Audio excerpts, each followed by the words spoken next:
തുടരും. അങ്ങനെ ഞങ്ങളും കണ്ടു കേട്ടോ തുടരും മൂവി. എല്ലാവരും നല്ല അഭിപ്രായം പറയുമ്പോൾ ഞങ്ങൾ കാണാണ്ട് എങ്ങനെ ഇരിക്കണേ. അങ്ങനെ ഞങ്ങളും തുടരും മൂവി കണ്ടു. പറയാതെ വയ്യ, ഒരു രക്ഷയില്ല കേട്ടോ. നല്ല കിടും മൂവിയാണ്. കണ്ടിട്ടില്ലാത്തവർ എല്ലാവരും പോയി കാണാം. അങ്ങനെ മൂവിക്ക് കയറുന്നതിന് മുന്നേ ഞങ്ങൾ കുറച്ച് സ്നാക്സൊക്കെ വാങ്ങിയിട്ടാട്ടോ പോയത്. അങ്ങനെ ജോക്കുട്ടൻ അവിടെ നിന്ന് ഫ്രീ ആയിട്ട് ഐസ്ക്രീമും കൂടി കിട്ടിയിട്ടാണ്. അങ്ങനെ മൂവിനെ പറ്റി പറയുകയാണെന്നുണ്ടെങ്കിൽ എനിക്ക് പേഴ്സണലി ഇഷ്ടമായത് എല്ലാം കൊണ്ടും എനിക്ക് ഇഷ്ടമായി. പക്ഷേ പുതുമുഖ താരം അതിൽ SI ജോർജ് അങ്ങേര് കിടു ആക്കിയിട്ടുണ്ട് മൂവി. നെഗറ്റീവ് റോൾ ആണ് എങ്കിൽ പോലും പുള്ളിക്കാരൻ്റെ അഭിനയം അടിപൊളിയായിട്ടുണ്ട്. ദാ ഈ കാണുന്ന തിരക്ക് കണ്ടപ്പോൾ മനസ്സിലായി മൂവി എത്രത്തോളം നല്ലതായിരിക്കും എന്നുള്ളത്. ഞങ്ങൾ കയറാൻ നിൽക്കുന്ന സമയത്ത് ഫുള്ള് തിരക്കായിരുന്നു, ഫുള്ള് ക്യൂ ആയിരുന്നു.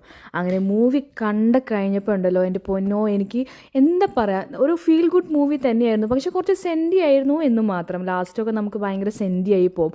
ഫസ്റ്റ് ഹാഫിൽ കുറച്ച് ചിരിക്കാനും കാര്യങ്ങളൊക്കെ കോമഡി ആയിട്ടൊക്കെ ഉണ്ട്. പക്ഷേ സെക്കൻഡ് ഹാഫ് നമ്മൾ ഇരുത്തി പോകുമെന്ന് പറയില്ലേ, അതുപോലെയായിരുന്നു കേട്ടോ. കുറച്ച് സസ്പെൻസും കാര്യങ്ങളൊക്കെ ആയിട്ട്. അപ്പോൾ കാണാത്തവരാണെന്നുണ്ടെങ്കിൽ എല്ലാവരും പോയി കാണുക, എൻജോയ് ചെയ്യാൻ മൂവി. എനിക്ക് അത്രേ പറയാനുള്ളൂ. അങ്ങനെ ലാസ്റ്റ് ഞങ്ങൾ വരെ നേരത്തെ കുറച്ച് സ്നാക്സൊക്കെ കഴിച്ചിട്ട് വീട്ടിൽ പോയി. അപ്പോൾ ഇത്രയേ ഉള്ളൂ. ബൈ.